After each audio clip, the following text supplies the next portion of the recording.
everybody, I'm Rachel and welcome back to Conversations with Dental Friends, the go-to careers podcast for dental professionals who want to redefine their roles, level up and truly get the most out of their careers in practice. This week I'm joined by the brilliant Michelle Molloy, Practice Manager at Larne Dental Centre. Michelle shares exactly what it takes from the training to the mindset shifts to not only step into management but also to thrive in it. We laughed our way through this entire conversation and I hope you'll feel this energy as you listen. Before we dive in, a quick favour, if you've been enjoying the podcast, please hit subscribe wherever you listen and leave a short review. It takes just a couple of seconds, but it means you'll get new episodes delivered straight to your phone each week. All right, let's jump into my chat with Michelle about all things practice management.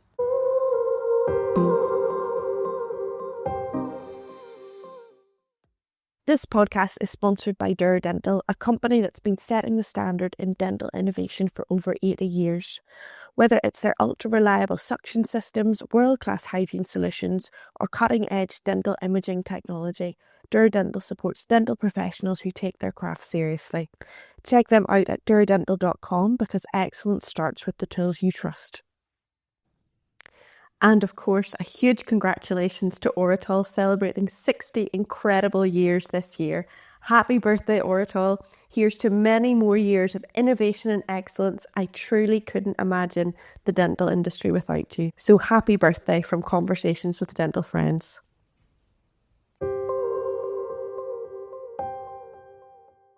Hello, Michelle. Hello, Rachel. Welcome to Conversations with Dental Friends, Michelle. Michelle and I have just been having a lovely trip down memory lane and we are here in the beautiful Larne Dental Centre, which looks so different from the last time I was in it. So I've had the tour and we'll talk about that a little bit more in a second. But Michelle, I am delighted that you have finally agreed to be on this podcast after I've asked you about... How many times did I ask you? I think I didn't reply one of the times going, I couldn't let go away. Pressure. But I do feel like Michelle's story is going to be really interesting and really beneficial for everybody, which is why I was so persistent. So Michelle, take us right back to the beginning. How did you first get into dentistry and what's your journey looked like so far? Well, that is very interesting, Rachel. So when I left school, I did not know what type of career I wanted to proceed with. I was always interested in teeth, but now, don't get me wrong, I had no interest in doing dentistry whatsoever.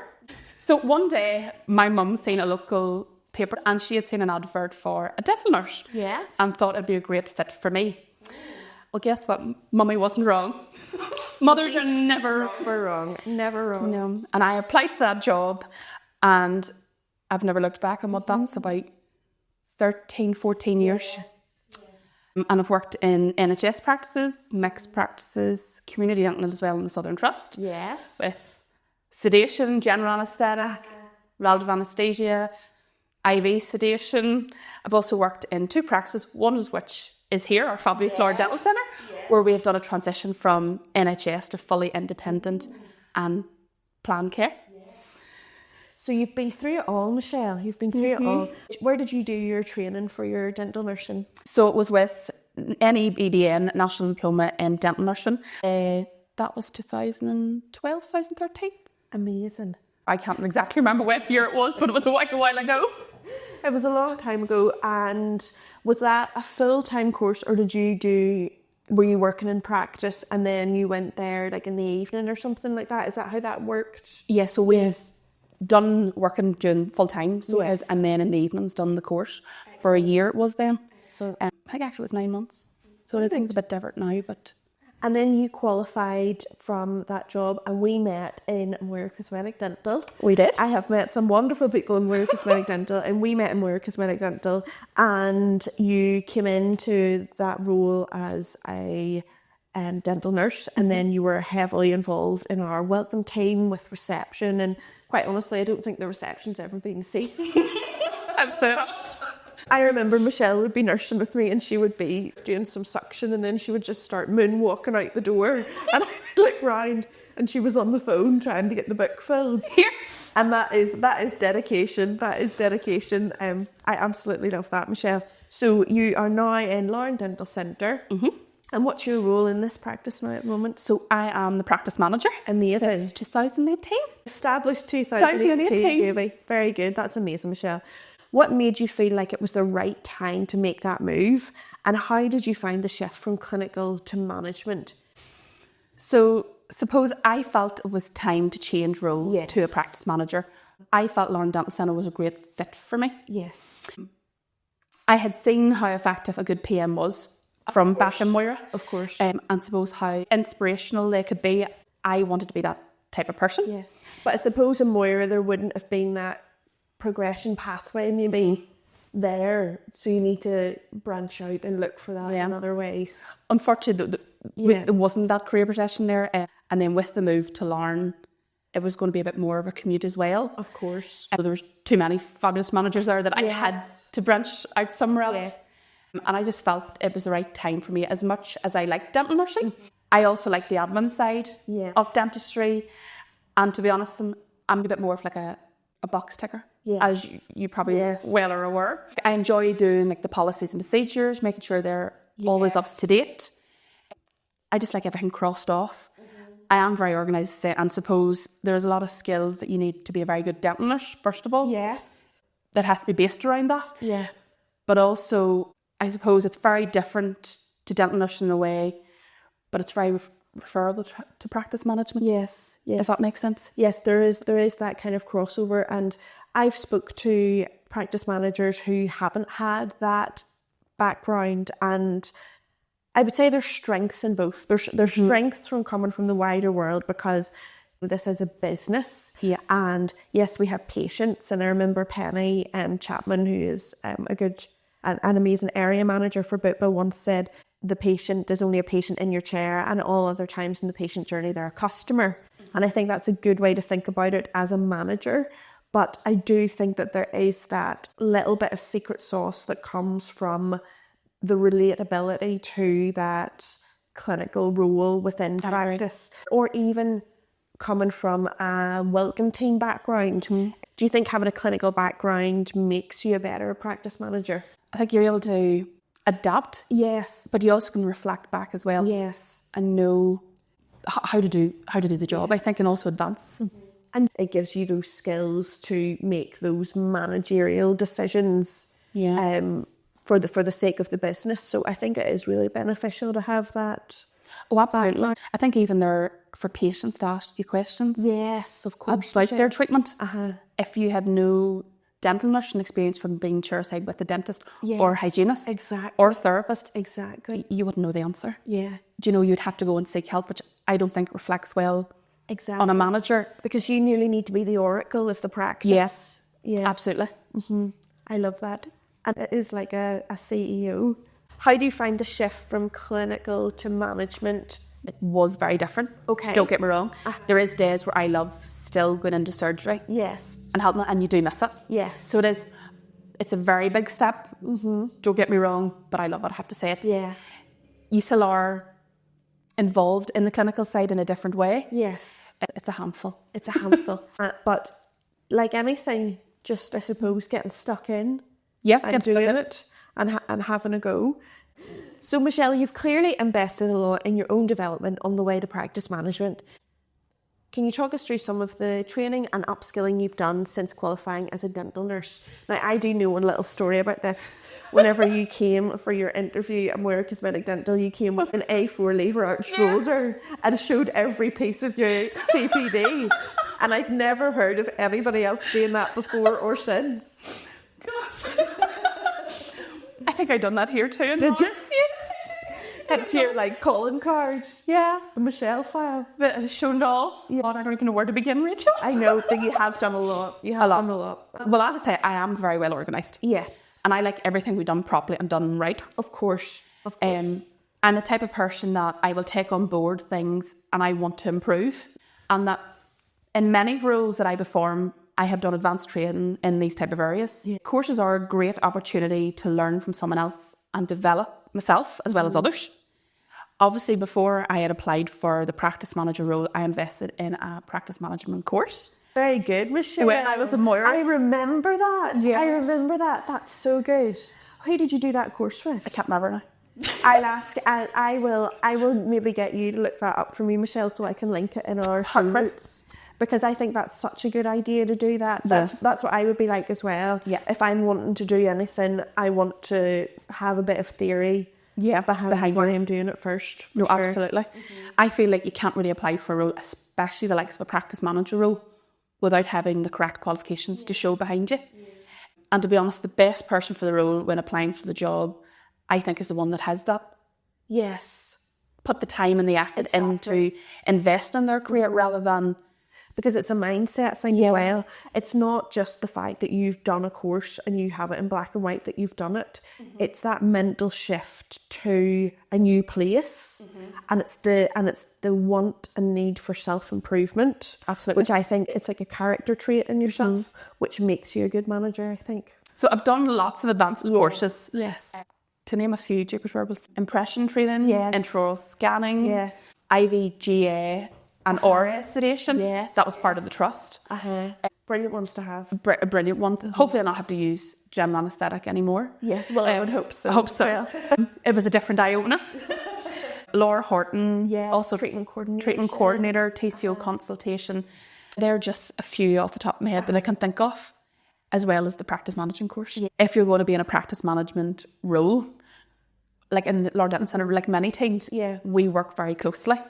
So if I was to ask one of our dental nurses to take an impression, I feel that I need to be able to do it just as well as they can. Yes. But also if somebody was new to the practice, a new start to the practice and was doing the course, I feel they need somebody to help guide them. Yes. And I wanted to be that person to guide them. Absolutely. It's putting yourself in someone else's shoes too. There is that relatability there. It just, again, it gives that other person confidence in you. 100%. That they can come and ask you a question. Absolutely. But I think it also gives them confidence that there's somebody there. Yes, they're not flying by the seat of their pants. And did you have to do anything around like HR, or was that part of the practice management That was part of the practice management course. Excellent. And then there's so many things that we need to comply with, or there's so many things I think with practice management that happen behind the scenes. It's like a swan, and then all the things are happening on like RQIA, but also we were just talking there about like yearly inspections and signing off with ordering, managing budgets, all those things. But that's just like a clinical side. And then you want to get a builder in. We were talking about that. I know. You want to get a builder in. You want to planned mission. Yes. All this other stuff behind the scenes. Yes. You're thinking about like marketing, social media, which we'll talk about again in a second. There's an awful lot of spinning plates, which brings us back to the organisation. So you do have to be very, very organised. The vibe, Michelle, at Lauren Dental Centre looks like so much fun. I obviously know Niamh really well as well. Niamh has been on season 1 of the podcast, and she's a fantastic dental therapist. She works here. Your TikTok is so funny, Michelle. It's so funny. The one where it was like, is it your first day, or are you new here? Are you new here? Michelle, I have watched that so many times. It was absolutely hilarious. How do you see the role of social media in modern dentistry, and how do you manage to rope your colleagues into it so effortlessly? Oh, Rachel, that's a challenge. Trust me. I imagine they're maybe not as keen as they seem to be. Yeah. Oh, I'm laughing. No harm to it. Do you think that it looks fun? But to be honest, I'm glad it also reflects that way. Yes. Because that's where we want it to reflect to patients. Exactly. It is a fun environment. Do you get much patient engagement with your social media? Wouldn't say as much off TikTok. Yes. And more off Instagram. Yes. A huge amount off Instagram. In regards to like effort of roping people in, oh my. The likes of Gillian. Gillian loves a good laugh. Yes. We all do. Yes. But at the same time, Gillian is very professional. Yes. And some of the things that I approach with her, I would suggest, Gillian, we should recreate this on TikTok. And a simple, no, Michelle, that's not very professional. Yes. So, because there is actually a line. There is. There's some dental TikTok that I watch. I don't watch loads of TikTok, to be honest, because I'm very busy doing lots of things, and I actually have to restrict my TikTok because I could be watching it to like, it really is addictive. So I try and use it for my professional sort of outlet, but I don't spend an awful lot of time on scrolling on it. Yeah. But some of the dental TikToks, I don't know, because who is it aimed at? Is it aimed at clinicians where it's a bit tongue-in-cheek, or is it laughing with your patient? Is it making fun of yourselves, which I think is very relatable for the patient. The patient nearly likes to break down that barrier between this is a big scary professional person in a white coat. Like I think the social media where we're nearly taking piss out of ourselves is good for a patient from a patient perspective, but I do think that it can cross over into something that we as professionals may find relatable or funny, but I don't know if that's always nice to project that into a patient sphere. I agree. What do you think? Yeah. No, absolutely. I think there is a boundary. Yes. Sometimes my imagination thinks that's okay. So I need Gillian there times to just rub it in. But no, I have to say they are all great as getting behind it. Neve, she loves it. She actually comes up as well with quite a lot of our TikTok ideas as well. And so does Louise, our lead dental nurse. Amazing. We have to say we love it. Yeah. Gillian's usually the hardest one to get roped into the middle of it. To say she's the sounding board. Yeah. If it's happening or not happening. Absolutely. I love that. I think that we do have to lean into some sort of social media. It isn't now really a nice to have thing. Like most of my friends now have professional Instagram accounts. I have a professional Instagram account as well, Homegirl Hygienist, that I now feel is nearly part of my identity in my work and my job, that patients contact me that way. I network with other clinicians in that way. You're contacted by brands in that way. You promote in that way. You can use it to promote your own projects. You can move on to bigger and better projects that are outside of a clinical space, and you can provide that educational content for patients. So it really does have to be, it's one of those things where it needs to be done right. It needs to be done right. There's a line and you can't cross it. So I think in regards to like our social media page, I think it is very important. I think now, and I think perhaps in the same sense. Yes. I don't know if you'll agree on this or not, but I think many people base a lot of their decisions now in life. Oh, yes. Around social media. Yeah. And like where some people before would have went onto a website and would done their own research. Yeah. If they see somebody else like an influencer or a friend 100% got something done in some place, they'll think that's fine, go and do it, rather than doing the full research into it. Even whenever Michael Crowley was on, like way at the beginning of season 1, he said if he's planning on getting something done in his house now, he'll look it up on Instagram. He won't look it up on Google. And I think whenever people do now make decisions about dentistry, they're doing the same thing on Instagram, on TikTok. They're looking at things in their local area, and they very much base their decisions off friends and family and people that influential. Oh no, I agree. I quite often see people looking up what's on the what's trending. Yes. They may never have thought, I want to go and get such and such done. Yeah. But now that it's trending, I feel like I have to. Yeah. And like, I don't always think that's a good thing either. But then social media always, in another way, also has its positive parts. It's great for marketing. Oh, it is. Great for marketing. What kind of treatments are you offering here that you think are like really well suited to social media? We do a variety of everything. We do have a lot of nervous patients. Yeah. We don't advertise as much for nervous patients probably as we should. Yes. Because who wants to come to the dentist? Really? I know. But apart from me. And me. I know. That's why we work in dentistry. Exactly. Well, we have bad experiences. But no, like who wants to come to the dentist really for nervousness? So, but we do general, like fill-ins, teeth whitening, to Invisalign, composite bonding, facial aesthetics. Exactly. We were just talking about that earlier. Really. Skin pen. Yes. Fillers, Botox, like loads of different things. But we don't market some of the stuff for.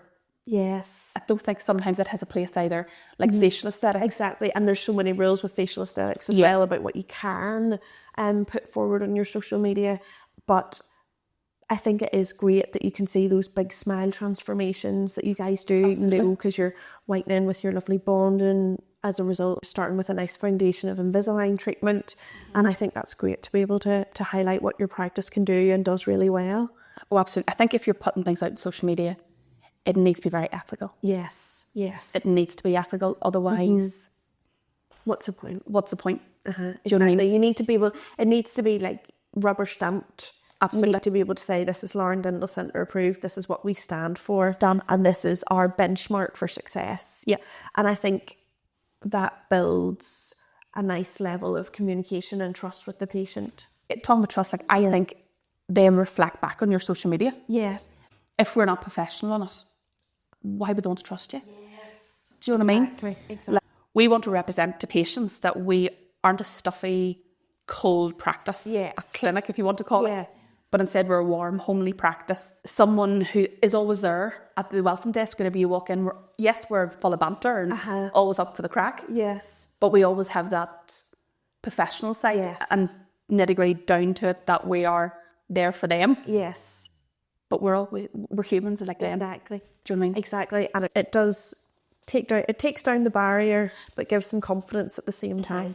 Lauren Dental Centre has been part of the community for years. It was actually my practice before I got into dentistry, and we were just talking there about how I used to come in up these stairs into the bathroom, brush my teeth, into the surgery, have my checkup, get my paper notes, go back down and out and give my notes back to reception. And this practice is so different now. It's so different. I actually did my first bit of work experience as a dental hygienist here in this practice. So I did some shadowing with a hygienist that you had here at the time. This practice has been my window into dentistry, which is just actually really nice that we're recording here today, actually, because it has been a real inspiration to me getting into dentistry as my career. But since Gillian took over, the whole place has had such a strong rebrand. What advice would you give to someone who's just taken on an existing practice and wants to modernise and future-proof it, whether that's with your team roles, your membership models, or moving into private care? So yes, Lauren Dental Centre has been around for quite a wee while. Yes. You're completely right, Rachel. I believe it has been around from the 60s, and maybe you might... Well, you weren't born then, obviously. But I could be wrong. I think it's around from the 60s. Well, so patients tell me anyway. Oh, it's coming from a child. Hopefully we're friends at the end of this. I need that skin plan. I'll book you a Matillion at the end. This episode is sponsored by Lighthouse Dental Company, your partner in creating beautiful, functional dental practices. From equipment supply and servicing to full refurbishments, including flooring, cabinetry, electronics and plumbing, they manage the entire project so that dentists can focus on what matters first, their patients. You can explore how they bring practices to life at lighthousedentalcompany.com.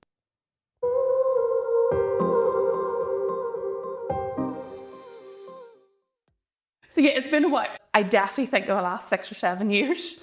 I think we have grown in success. Yes. We've had a massive rebrand because we decided what we wanted to be. Yeah. And we have stuck by our ethos as a whole team. I love that, Michelle. Yeah, absolutely. So the advice I would give to someone starting out is decide what you want to be first of all. Yes. Yeah. You cannot be everything to everybody. No. Nobody can. And that's okay. That's normal. Because if you do try to be, unfortunately, you are going to fail. Yes. It is not possible to be everything for everybody. Yeah.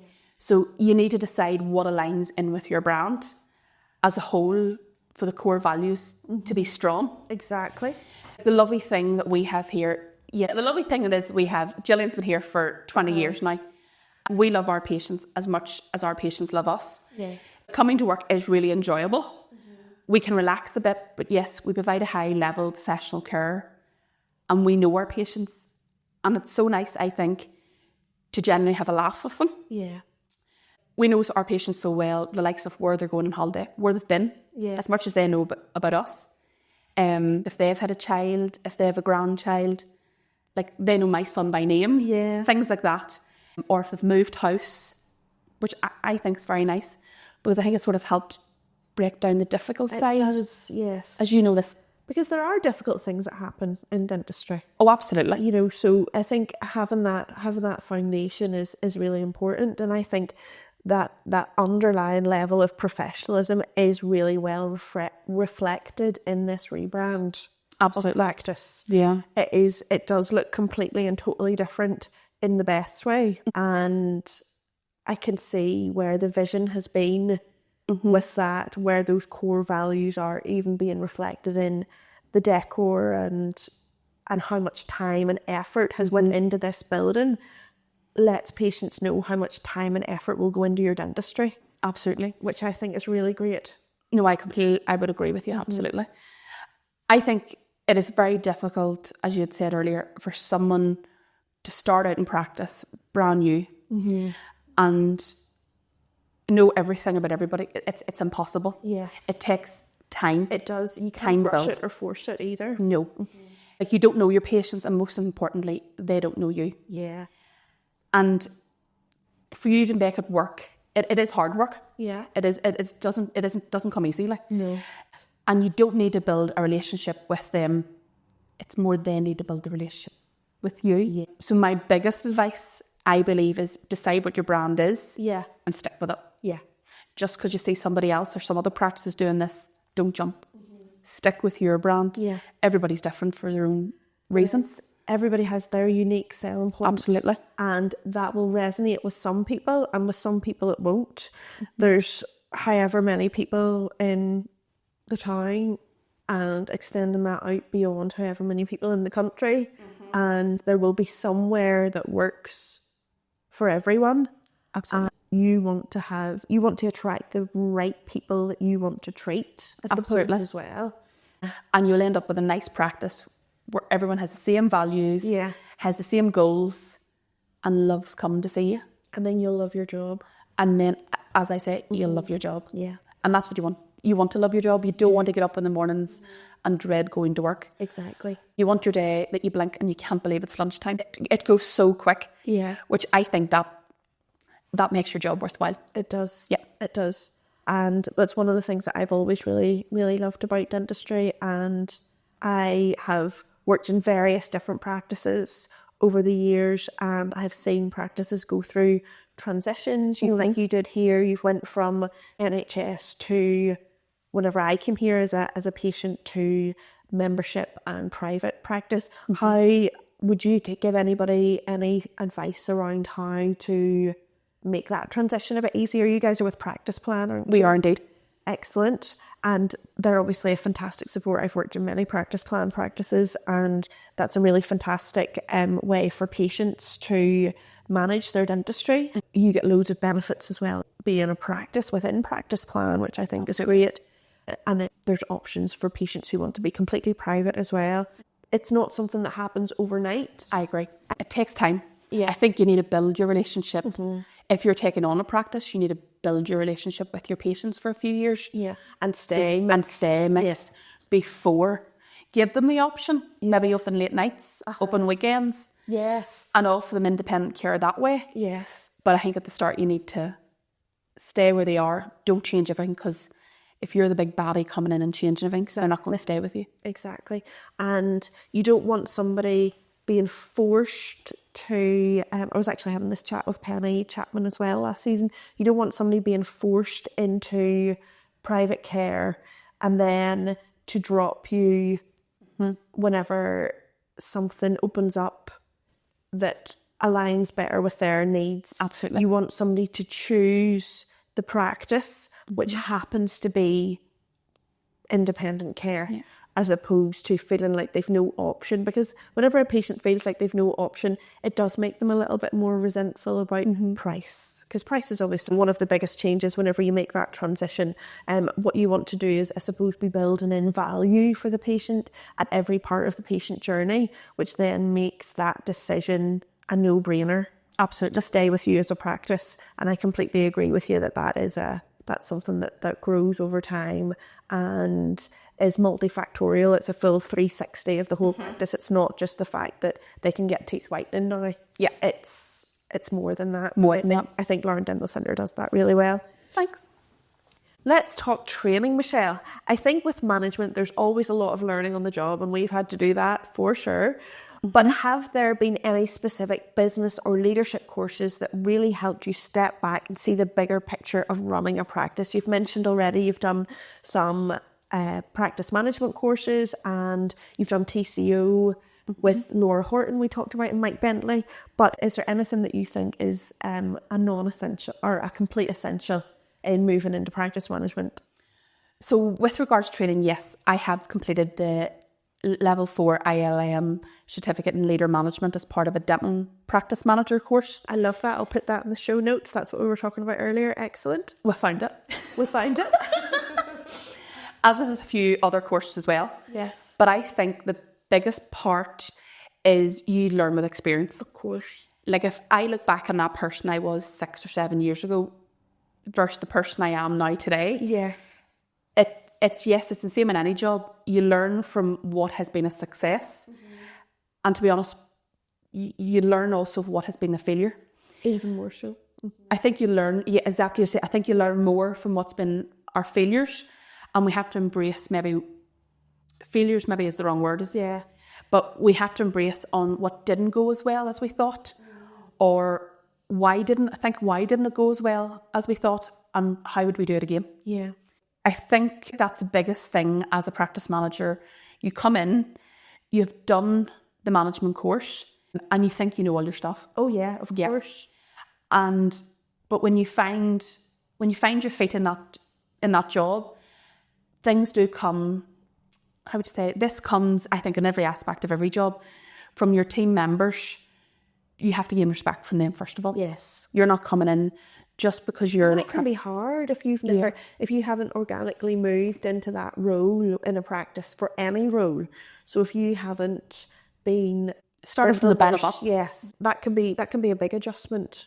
I agree. We don't live in an age now where just because you come in as the practice manager, should I say, you automatically have gained their respect. No, this can be difficult. Yes. And I think you need to balance what your staff is looking for, but I do also think you need to most importantly find or feel what exactly the practice is looking for. Yeah. It is a business after all. It is. Like, you have to gain your patient's respect. It's exactly the same thing where you look after them at the end of the day, or you help look after them at the end of the day. You have policies and procedures in place that you also need to adhere to. And I think out of everything over the last 6 or 7 years, you have to build mutual respect. Yes, you do. Like mutual trust. And also it is very important that everyone has an input in the practice. Yeah. Yes, just because you're the manager doesn't mean you decide everything. Everybody needs an input. Yes. And yes, courses are very important, I do believe. But there's nothing that beats getting down, doing the work and learning what needs improved on it, if that makes sense. Yeah. I was so privileged to be nominated by our patients in 2023 for Clinic Manager of the Year. Which is amazing. Yes. But to then go on and to win the award. Stop the lights, Michelle. Yeah. In the Cosmetic Medicine Award, I was thrilled to say the least. Of course. I'm speechless. And that's such a brilliant achievement. And Michelle, speechless. Have you ever known it? Never known. Never. I was speechless when they asked me. I didn't know what to say. That's so amazing, Michelle. Yeah. What a great achievement for yourself. And what a great moment of reflection to look back on your career in dentistry and think, oh my goodness, I've done that. Patients can see the effort and the time I'm putting in to helping them in their journey, because I'm here for them. And the nicest thing about it is that it is a patient recommended award. It is that all. Yeah, because this is what we're doing it all for. Yeah, and every patient who goes through the door always recognises the award. Yes, sitting down there, and like I still get red cheeked. I'm still blush. I'm like, was it you now? Nobody's come forward yet. Nobody's come forward yet. But yeah, no, that's definitely a moment. That's fantastic. That is such an amazing moment. And I think without all of that backbone and bedrock of training, absolutely, that's what gets you there. And we'll definitely be linking everything there and as much as we can about training for practice management. What kind of person do you think thrives in a practice management role? And what advice would you give to someone, maybe a nurse or a welcome team lead, who's thinking about making that move into the business side of dentistry? I honestly think the person that thrives in a management role is someone who enjoys managing, and I suppose, to be honest, whenever I started this role, I was very naive what exactly was all involved in the job, in the role. Could you give us a wee rundown of what the role day to day would be, to give somebody a bit of an idea? So it's like everything. Like I am one part in my job where I'm reviewing policy procedures. Yes. Straight away, I could be out at reception at our welcome team helping one of our staff members. Yes. TCOing with a new patient, scanning, Yeah. taking impressions, making study models, and back to the sweep again. Yes. Organising, like sorting out the bills, sorting out wages. Yes. Everything. So it is a bit of a mad role. It's everything. It's nice to know that whenever you're going to go into it. Everything but the dentist and the hygienist. Yeah. Doing everything but that. Fixing the chairs. Getting the window fixed. Getting a door fixed.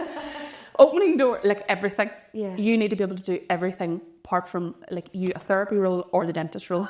You need to be able to do everything. Yeah. Which is challenging, but it is also very rewarding. Very rewarding. And it helps your confidence. It does. You know what to do. And I have great colleagues, the likes of our friend Shella. Of course. We were talking about our EMS machine. As things go wrong, at least I have colleagues as well out there. I can ask. Yes. How do You've built up that network, which I think is important in practice management, is having those few wee people, because I assume it can be a bit of an isolating role as well. Like Absolutely. You're the only person, everything's on your shoulders. I think good practice managers are maybe already kind of doing it before they're doing it. Probably. Would you say, Michelle, that you would have? Don't know if I can say that. I would say, Michelle, that you were definitely always more in a leadership place. Yes. Even if that wasn't your official role and title, whenever we worked together, you were always in a more, I feel, of a leadership role within the nursing space, a leadership role within the welcome team space. Yeah. I think there are people that are natural leaders and that fall into that and enjoy it. Because for some people, that would be their worst nightmare. Oh, absolutely. But for some people, that's whenever they really thrive and feel empowered. And I think if you feel like you are naturally stepping into more responsibility within your current role, that might be time to move into the business side of dentistry. I think practice management, it encompasses so much more than just you think sitting at a desk with a bit of paper. Yes, and some people think that. And some people even in the dental practice assume that's what you're doing is pushing your paper job around in the office, and it's not. But it is so much more, even than what I realised, even from doing the practice management course, there was so much more to it. I feel the practice managers, you say, is the hub. It's earlier on you were saying we are the, it is all. Like a mini CEO. It literally. We're the hub of the practice. We keep everything running. It is just expected by the dentists that we're on it, and rightly so, to be honest. Yeah. We need to keep our eyes on the nurses, ensuring that they have ordered the right stock. Things have been rotated, dates. Yes. Things have not been forgotten, and we have to oversee the diaries to ensure that they're adequately filled. And yes, and that's your. You know what I'm like, Rachel. Yes. I like a very good full book. You do. If there's a 5-minute space in Gillian's book, we're reviewing something. There's something that's stuck in there. Why would you need to go to the bathroom, Julian? Exactly. I could help you. Don't worry. So I feel this practice manager role, it is very much about juggling. It isn't an easy role. No. But also it's a role where you don't really, as you say, it can be quite isolated. You don't really have anyone else where you can say, hold on, let me go and ask to speak to my boss. Yes. Because you are the boss. The buck stops with you. Yeah. And at times that can be quite tricky. Yeah. But also, don't get me wrong, it is a very rewarding job. And when you see your team smiling, coming to work, full of energy, laughing, also in your patients, the most importantly, the patients, seeing them happy and referring families and friends. Yes. That makes the tricky side of your job so much worthwhile. It is. So much worthwhile. I would really encourage anyone to speak to their own manager. And perhaps on a good day. On a good day. Well, now, I'm always on a good day, so you come and ask me anything. And perhaps ask for additional duties. Yeah. To get a feel for the role before you take the leap and maybe invest in them additional courses, because they are expensive. Maybe some shadowing or something like that in a different shadowing practice. Absolutely. Like, I was quite fortunate I was able to get additional roles. Yes. To get my toes dipped in to see that I like it. Yeah. Maybe, okay, not for my reason, but I was very fortunate to get different areas. And I knew when I was applying for this job, I knew it was definitely something I wanted to do. Yeah. But yes, it has come with a lot more than what I thought. But it is very rewarding, very rewarding. And I think that brings around as well to maybe somebody within a dental field moving into management and somebody outside of dentistry moving into practice management. And that is going to be definitely an eye-opener if you haven't worked in dentistry before to manage that. And there are so many transferable skills, absolutely. But it is a learning curve if you haven't been in the dental environment before. But every brain coming to the table brings something new and valuable, and I think that's really important. Definitely.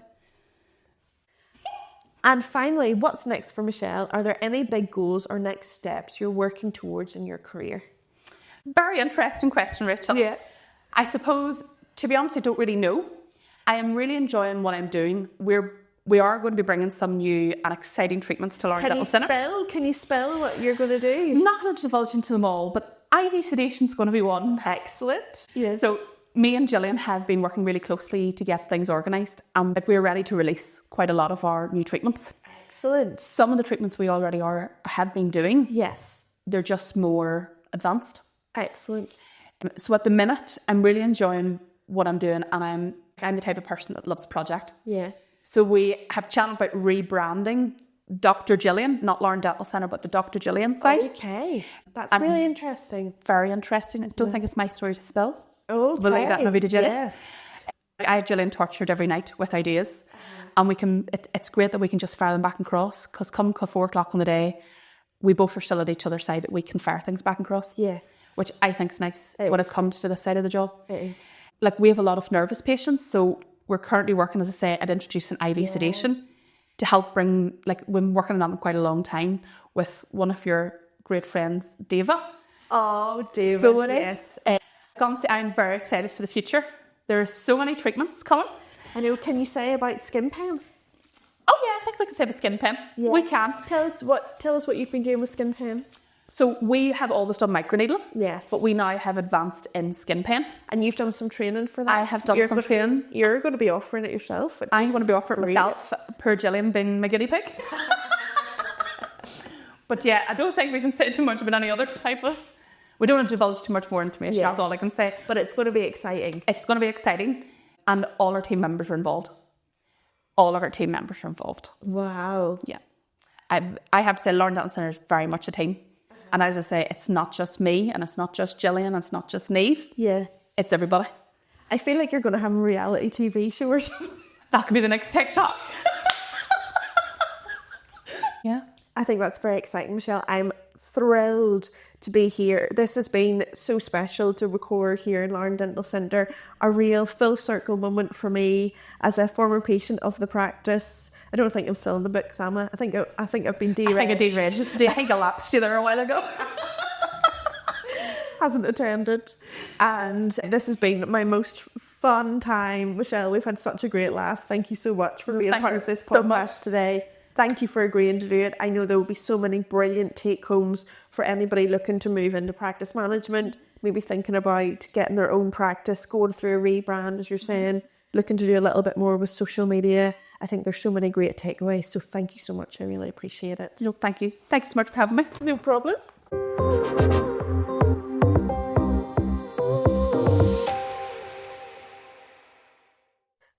I'm actually still laughing about this episode as I record this audio. It was such a joy to record with Michelle, and I think it perfectly sums up what Lauren Dental Centre is all about.